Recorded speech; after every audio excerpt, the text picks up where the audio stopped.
Welcome back to the British Supermoto Championships, which has taken us back to the northern part of the country, this time to Wigan. The track here at Three Sisters, a track favoured by a lot of the riders, is home to round 9 and 10 of the championships.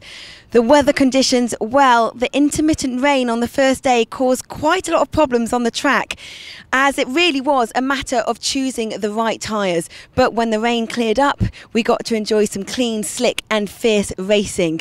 And one or two of the riders really shaking things up, not least Lewis Cornish. Putting the 250 behind, he's really making a huge impact in the 450 heavyweight cup class. In the light class, Oliver Harrison as consistent as ever, but Lee Rudd finally enjoying some much-deserved podium wins.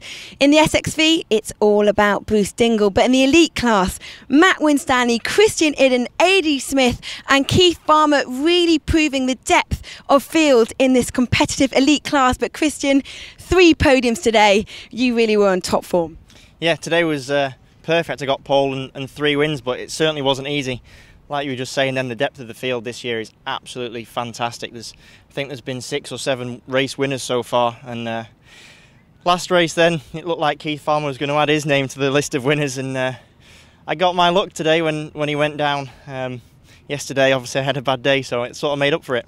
Yeah, you had a little bit of bad luck, but we were still amazed. Loads of us were watching you. How did you do 6 laps still with a flat tyre? That was pretty impressive, all things considered. Yeah, yesterday was a mix of bad luck and stupidity, really.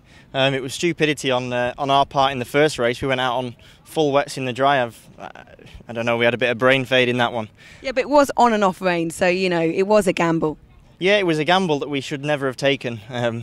You know, when you're leading the championship, you don't take gambles, and you know, it bit us in the backside. So I only managed to come home 8th on a very dry track, and I was struggling. And then, like you say, you know, I went out and won the second race, and I felt really fast. The track yesterday was brilliant, and last race I'd done pretty much a repeat of the second race and managed to pull a gap, and I was pretty comfortable. And then I don't know, the back of my bike started feeling a bit funny, and then every lap it progressively started to feel even more funny, and then the rim started touching the floor. So yeah, I just got a slow punch that I picked up on the off-road. There's a few little stones that were sticking out yesterday, and obviously I just nipped the tyre, and to be fair, to even finish the race was you know, a bit of good luck, I suppose. But I nearly held 3rd in the race, and Hodgson and Farmer passed me on the last corner. I was doing about 2 miles an hour bolt upright, but I just couldn't go forwards.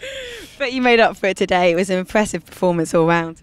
Yeah, like I said, you know, today was good, but the track today, I didn't particularly enjoy it as much as yesterday. It was a lot closer in terms of lap times because of the nature. It was more stop-start. There weren't so many places where you could sort of pick up a bit more time. So yeah, you know, Keith Farmer today has been really impressive. He's been absolutely on form. He's been threatening to do that for quite a long time this season. There's been a few riders this weekend that have done it. James Addy was up there yesterday, and Dave Hartley, I've just looked at the lap times, although his finishing position wasn't great in that race, he'd done a lap time that was comparable to, you know, the top 2. So.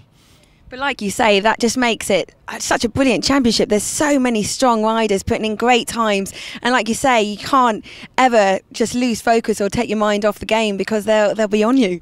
Well, they are on me. They're, you know, on me and sometimes in front of me, which I don't particularly enjoy. But I've got to I have been ever since Crail trying to think about the championship quite a lot.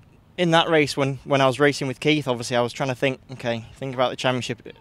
If you can pass him back, but you don't need to, sort of thing. So I've sort of got that on the back of my mind at the moment.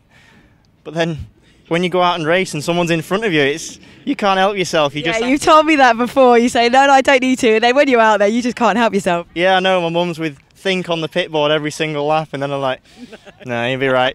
In terms of the championship, though, you should be still at the top.